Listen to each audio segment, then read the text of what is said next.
Hi, everybody. I'm Dakeem Lyles, and welcome back to another episode of Casting Directors Say What? Where each month we spotlight it, or I spotlight an amazing casting director in the industry because a lot of what we do as casting directors is misunderstood. And I hope that this series can shine a light on all the wonderful, hardworking casting directors that I know in this industry that work tirelessly to help bring other people's dreams to reality. Yes, that's what we do. And today I have a special guest who's actually my last guest of 2024.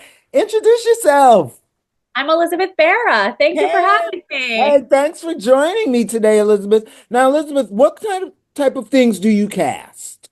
Yeah, I primarily work in TV and film, though Oh, I great. started in theater and I would Mhm. love to do theater again one day, but I mostly work in TV and film.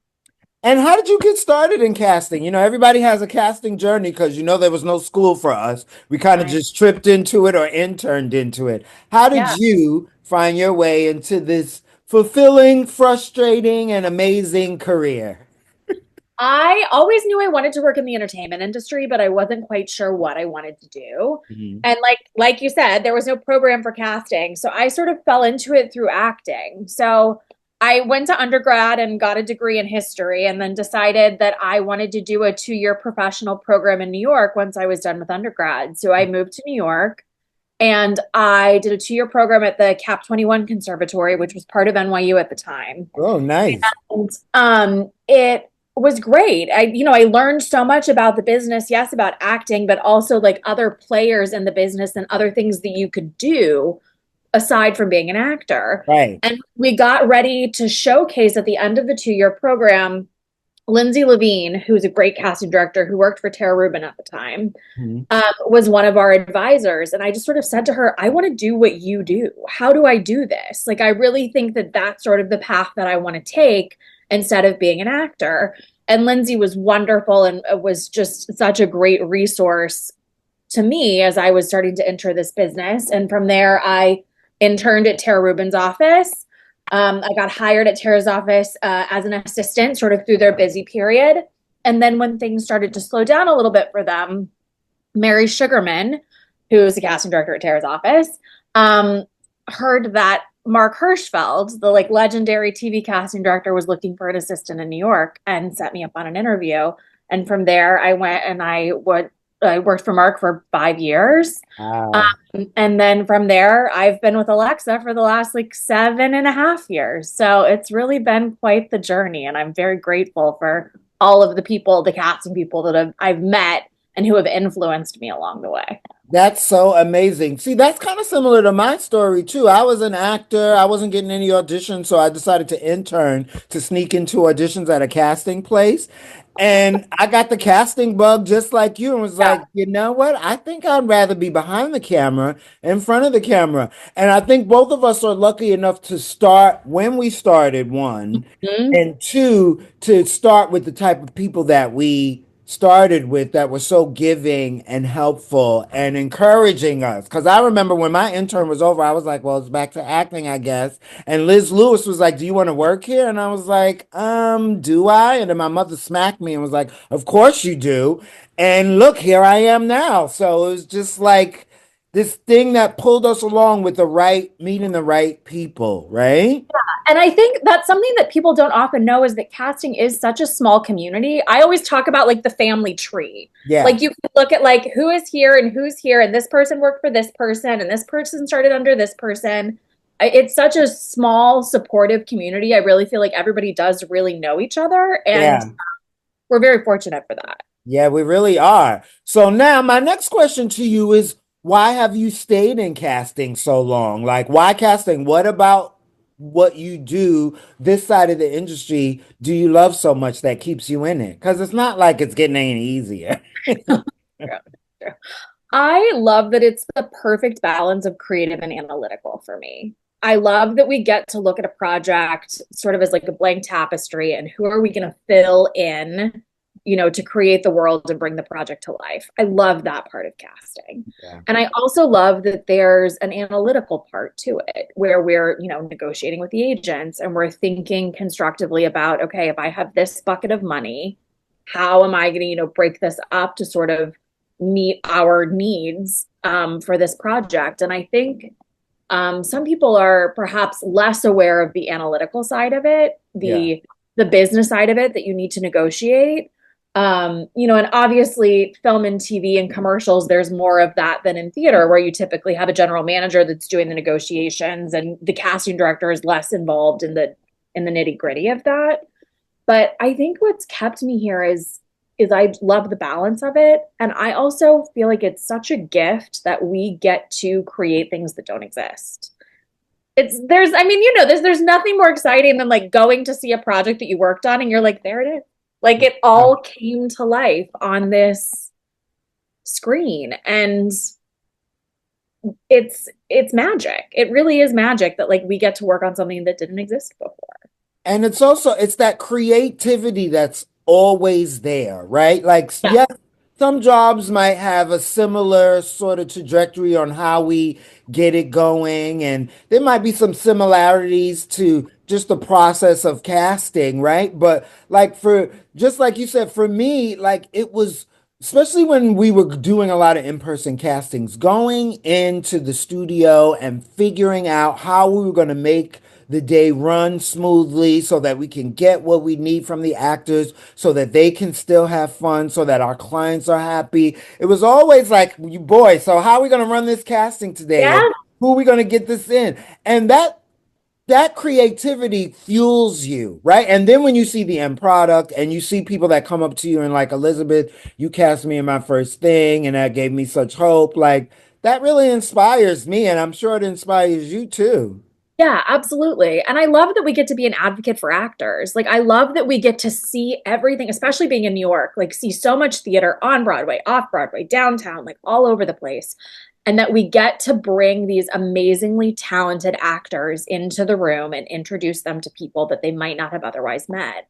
And that we get to be that connective tissue between these amazing artists building this world. Like, that's such, it's what keeps me going, that Yeah. and I'm sure you feel that way too. It's like there's nothing more exciting than seeing somebody that you have been championing for years Hmm. get the job or like get their Absolutely. big break. And you're like, yes, like this person has been doing such amazing, brilliant work for so many years.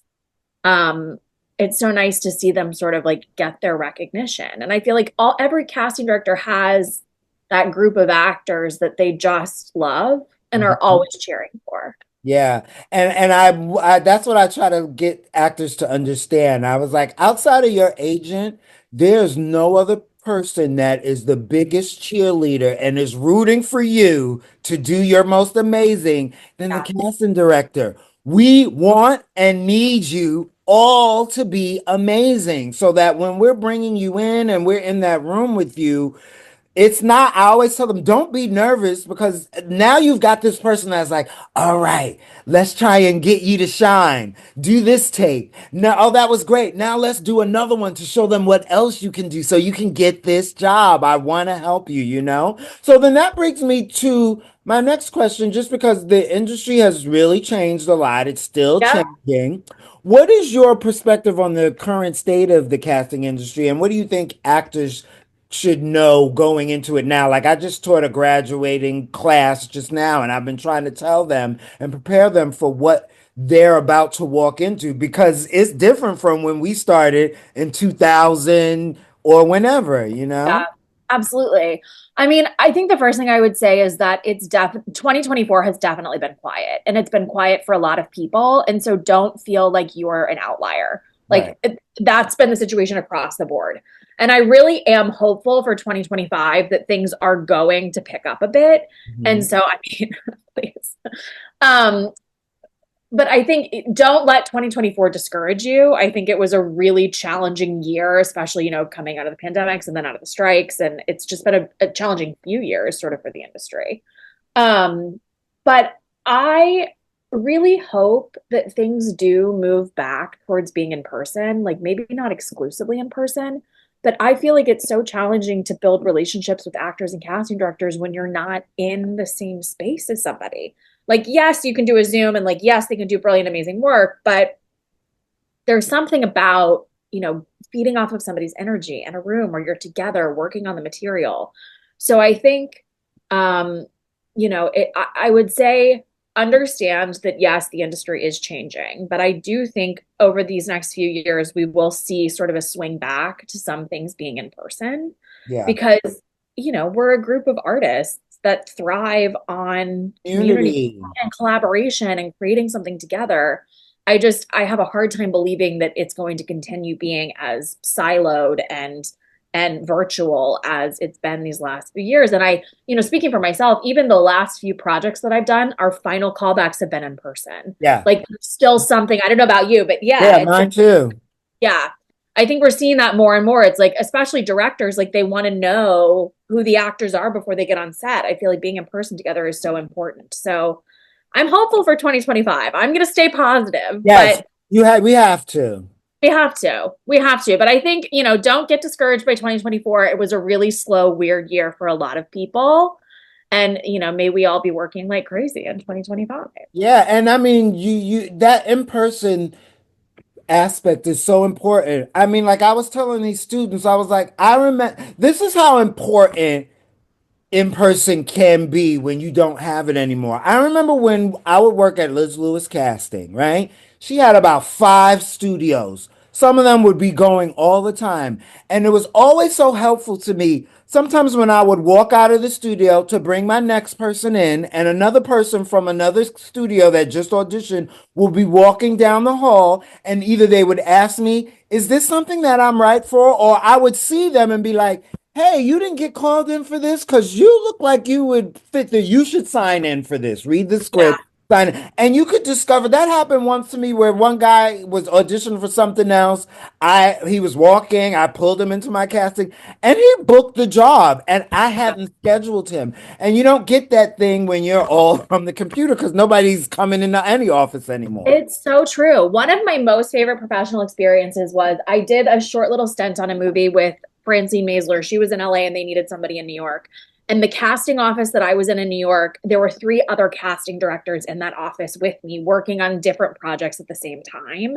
And just having people to bounce ideas off of, sort of like what you're talking about, like, oh, yeah, you just brought in that person for that role. They would be fantastic in this part. Like, or, oh, I'm really struggling with this part. Like, does anybody have any ideas for, X, Y, and Z? But Mhm. that collaboration is so important. And being around other casting professionals in the same space, Mhm. there's nothing that can replace it. Yeah, and you learn so much too from others too, That Yeah. was one of the great things that I got from when I started at Elizabeth Casting. There's so many different people for me to learn. Voiceovers, reality TV, commercials, film. I was like, wow, this is amazing. You don't really get that when you're sitting at your computer in your apartment by yourself. Yeah, and it can feel really isolating. You're looking at breakdowns on the screen and it just doesn't feel particularly creative. And then when you can have a conversation about it, it Right. And the next person next to you is like, oh, I know that person. Don't yeah. call them in. Or I know that person. Get them in here. They'd be Yeah, perfect for that. exactly. Now, I said that the goal of this is to get people to understand our job and what we do and stuff. What's one misunderstanding about being a casting director that kind of gets under your bonnet, drives you Yeah, crazy? I think there are two. One you touched on, which is that we somehow don't want actors to succeed, which couldn't be further from the truth. Like, there has never been a moment where an actor has walked in a room and I'm like, I really hope this goes poorly. Like, that doesn't Right. serve anyone. Never. Never. Because it's just going to be a bad reflection on us. Exactly. And then we're going to have to go see more people to, cast the part. So, yes, it's that casting directors truly are actors' biggest champions. Like, I would love nothing more than for an actor to feel like all they have to do is their actor homework. Like, you learn your lines, you prepare what you need to do, and then you let me handle the politics of the room and navigating all of that. Like, I've got your back. All I need you to do is do your actor homework and worry about that. And I will worry about everything else. Nobody wants actors to succeed more than casting directors. And I think the second thing that is misunderstood is just how collaborative the casting process is. Sometimes for a TV show, you'll have 8 people that have to sign off on a choice. Isn't that It's crazy? insane. It's herding cats sometimes to get everybody on the same page. And so, no, casting directors often aren't the final decision makers for who's going to be cast in a part, but we're the ones that are sort of curating who they are seeing and Yes. who we're bringing in and who we think is right. And oh, okay, if you didn't respond to that person, then maybe we should see some people that are more like this. Um, it's a I keep using this word, but it's a collaborative process. Like there are many people that are contributing to who that final choice is going to be. And so often I think, this business is full of rejection, especially for Yes. actors. And it's like, I mean, this, you'll see a role and you'll send the team six excellent choices, and only one person can get it. Yeah. There's no reason why those other five people couldn't be it. They're Right. just not that Right. day. It's a And matter of that taste of that person and the people who are hiring you. I always try to explain to them, I was like, sometimes it's just out of your hands and it comes down to, I don't like this slice of pizza. I prefer this slice of pizza. yep, But they're both cheese pizzas. I know, but I like this one. I Sorry. know. That's a great example. And it's also for actors, it's being able to just let it go at the end of Yeah. the day. If you're getting called in again repeatedly by casting offices, you're doing something right. If you're getting callbacks, you're doing something right. The measure of success can't always be booking the final part because there are so many amazing actors that just, it's just not their day today. And Yeah. hopefully it's our job to remember them when we do something else that they're right for. It's a long game. Yeah. The relationship between a casting director and an actor, it's a very long game. And I feel like a lot of actors get into this sometimes and they want it to happen in like 6 months. And I'm like, this is a long game. It's going to take some time. And it takes time to build relationships with people Yeah. too. And again, understanding the business. Like I heard an actor complaining about self-tapes and he put it on the casting directors. He was like, casting directors think that we have studios and we can do this and drop this at the moment's notice and this, that, and the other. And I was like, don't you understand that every time you get something from a casting director, it's not because we just decided it. It's because the person that's eventually going to hire you told us that's what they want. They want this now and they need it now. I'm sorry it feels last minute to you. We wouldn't want it to feel like that, but it's not like we're like, yeah, let's just, we're always advocating for actors to have enough time to prepare so that they can give us a good take. Yeah. What I always like to say when I'm teaching is we always want you to have as much time as you possibly can have. Sometimes that's 2 weeks and sometimes that's 2 hours. And if Right. you're getting 2 hours notice, it's because something has gone horribly wrong. It's Right. not because we just forgot to send it to you. It's, we're replacing somebody. It's a new role. Somebody has COVID. Somebody broke their leg. Like there's a reason that you have such a shortened time frame. Mhm. And casting will always give you as much time as we possibly can when it's available. Yeah. And then that's when you as an actor put in your skills for preparation so that you can do it in that 2 hours and it doesn't stress you out. Absolutely. Now, Absolutely. what do you think an actor should be doing now to get started in this industry? Because it's changed so much. Like, what's some realistic advice that you could give somebody who decided to, I want to act and I have natural instincts of making, dialogue feel real. But just because I want to act, what do I do? Where do I get started? I don't, what advice would you give them? Like if they woke up and was like, what can I do, Elizabeth? I think a lot of it is realizing that, acting is an instrument. It's training as if you were playing the piano or doing ballet or something like that. Like you really have to work on your instrument and your craft to be competitive. And the other thing is watching the shows that you think you're right for, paying attention to the projects that you think that you're right for, and seeing who's cast those shows. Because also casting directors do sort of have an aesthetic sometimes. Like there's, a specific casting director where you're really drawn towards their work or the Mhm. type of projects that they work on. And so I feel like for newer actors, especially, really watch everything that you can that you find interesting and really pay attention to the shows that shoot where you're living. Like, for instance, if you're living in New York, pay attention to the shows that shoot in New York because it's more likely that they're going to cast their day players, guest stars, the smaller parts in New York.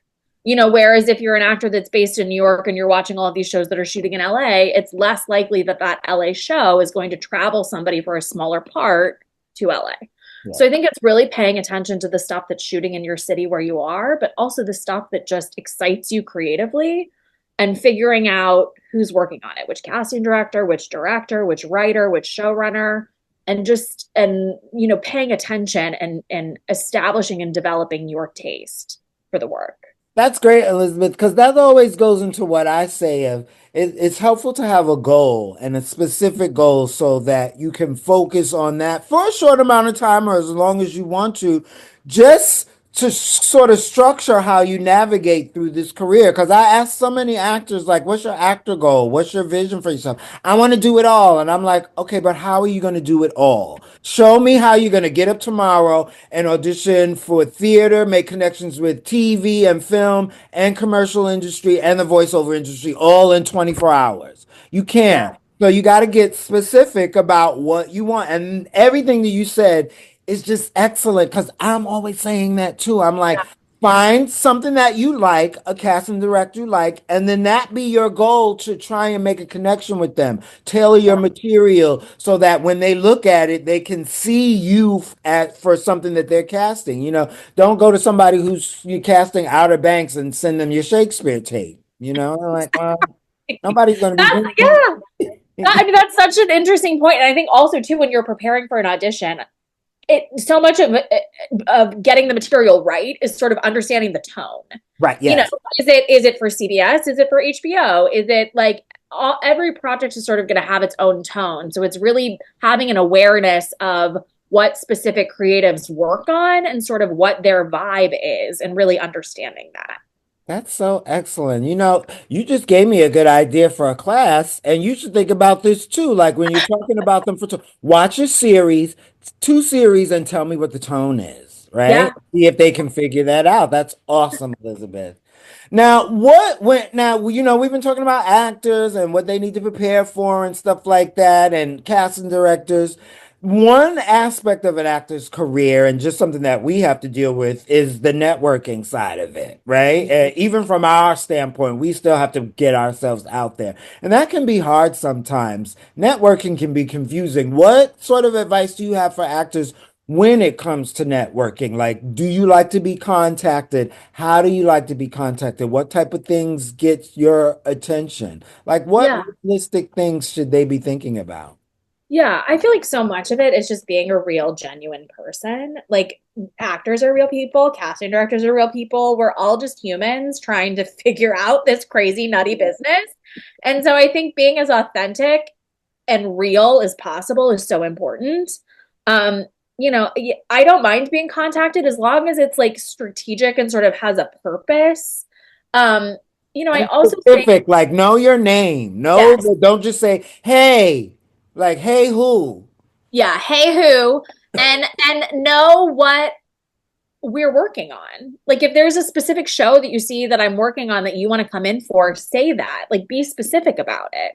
Um, because then it shows me that you've done your homework. Right. I also think, for people that are thinking about getting into casting, sort of the same thing as what I was saying about actors is pay attention to which projects you like and which casting directors are working on them. And to this day, I still will, write an email to a casting director if I saw a movie that I just loved and the casting was so beautiful. I'm like, hey, you don't know me from Adam, but like, I just want to tell you, you did such a beautiful job with this project. Like, I just loved it. And Mhm. I feel like that sort of connection and networking is really important too. Even if you don't necessarily need something from the other person, Right. it's taking the time to say, hey, I saw what you did. I thought it was really remarkable. And, wishing you all the best. It's like there's Yes. nothing better than that to know that people are responding positively to the things, to the art that you're putting out into the world.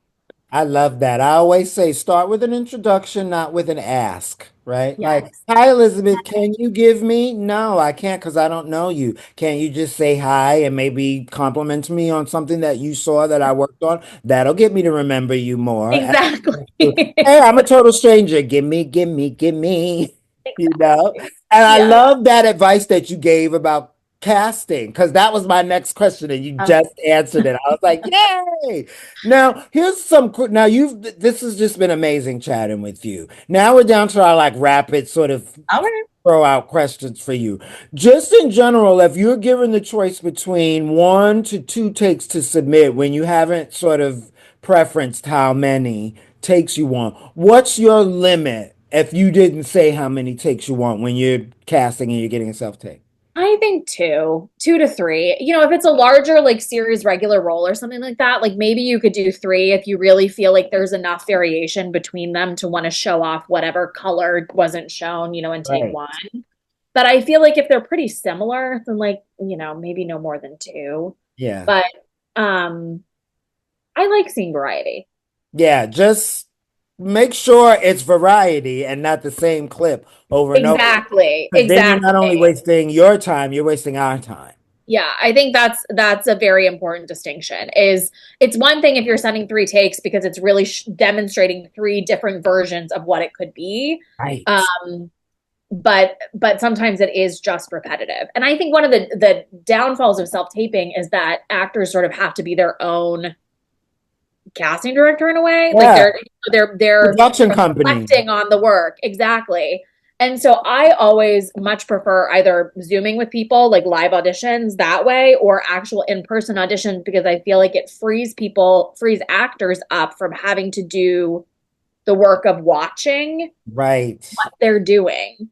Um, because oftentimes you'll be working with an actor in the room and you might do one or two takes and you feel like you've got it. Whereas Yeah. the actor's like, I can do it four more times. I'm like, I know, but we got it. And Well, we got so it right. we're Sometimes we good. get in that first take. Don't freak Yeah. out. And even if we redirect you, that's also not necessarily a negative thing. I might see something in you, and Yes. now I really want to show it off to the person who's going to hire you. Yeah. And sometimes the redirect is also just seeing like, can you send somebody to set and know that they're going to be able to take a note and, implement it. So, yeah, again, this sort of goes back to I really hope that we do move back to being in person because I feel like casting directors are such a wealth of information when it comes to how many takes, the tone of a project, what you should be doing. And when you're working with somebody, either via Zoom or in person, we can really give that information in a way that we're not able to do when people are self-taping. Yeah, that's an excellent point. And speaking of self-tapes and virtual casting, what's one thing that you think actors need to understand just about this world that we're currently in, which is all initial casting, Zoom, self-tape, and then that callback could be Yeah. a little bit of both, Yeah. Zoom and half in person. Yeah. I think they I need to mean, understand. I think the great thing about the self-tape sort of Zoom world is that it levels the playing field if you're outside of New York or LA. Yeah. Whereas before you would come in if you were in person in New York or LA, but if you were in Atlanta or Austin or wherever, you would send a self-tape. Mhm. I really feel like the Zoom of it all really does level the playing field. It all looks the same. You're able to meet and work with people from all around the world. So if somebody is on set shooting something, you can still see them in a way that we couldn't pre-pandemic. Right. Um, the other thing I would say is that we watch all the tapes. Anything that you're Yes. sending in, we're watching. I promise we're watching it. Like I would never request something that I didn't have every intention of watching. And also that's our job. That's what we're being Yes. employed to do is to really watch the work and present, the best options that we think are available. I don't know how that crazy rumor got started. It I got know. started by somebody who clearly never cast or sat I in know. on casting and just made an assumption, you It's know? so true. And I feel like every casting director that I know is like, we watch the tapes. I promise you, we watch the I tapes. know some casting directors stay up till 2, 5 in the morning I know. watching self-tapes, you know?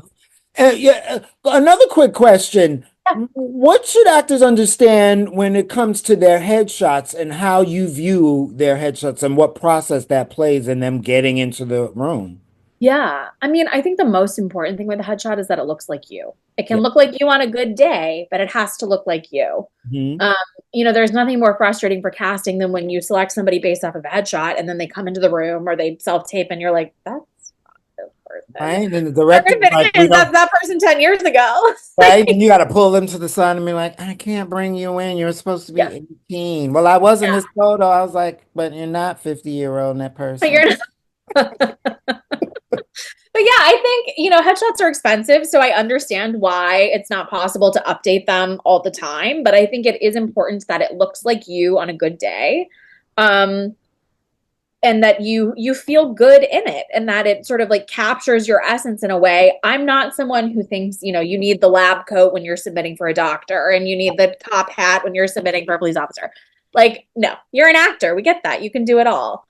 But I think having a headshot that looks like you, that sort of captures your personality and essence a little bit, and that matches what you're bringing into the room is the most important thing. It's your business card in a way. And so when we're making a decision to see you based off of a headshot, it needs to represent you when you come into the room. Yeah, and I always say try and when you get that headshot, that when you're taking those headshots, try and get some variation so that you can save money that way and you have fun. Absolutely. And like iPhone cameras are so great now. Like, They reach shoot out in to a friend. 4K, my Yeah, goodness. it's amazing. Reach out to a friend that's an amateur photographer and see if you can just go snap some photos. It doesn't have to be a crazy and expensive investment. As long as it looks like you and it really represents what you're bringing into the room. Elizabeth, you are just the most fabulous last guest I've ever had. And to end it off, because it's the end of the year, we're going into award season now. I love to ask this question. So, what film, show, TV series are you watching now, or something that you've seen that you love that you would love to recommend? I just finished Say Nothing on FX. Ooh, It was so good. It's about the troubles in Ireland and Northern Ireland. yeah. I was just completely enthralled. I finished it in like 48 hours. I just loved it. Oh my God. Um, and then of course, my little musical theater heart went to see Wicked over Thanksgiving break, and it's just the most perfect version of a movie musical that you could ever I ask. wasn't familiar with Wicked, and I'm not a musical theater person. And me and my mother went, and before it started, my mother was like, "I don't know anything about Wicked," and I was like, "Neither do I. I hope we like this." Halfway through it got to the dance, and I was fighting back tears. I'm looking around the theater. Is anybody else crying? Because I don't want to be the only one. And then when it got to the end, I'm still fighting it, right? And then I look to my mom, and she turns to me like this. And then that was it. And then we both started crying. And I was just like, why did you do that to me? I'm trying to hold. She was like, I know, but they made her that. I was like, I know. She was like, where's part two coming? So we absolutely loved it too. It surprised me how emotional I got.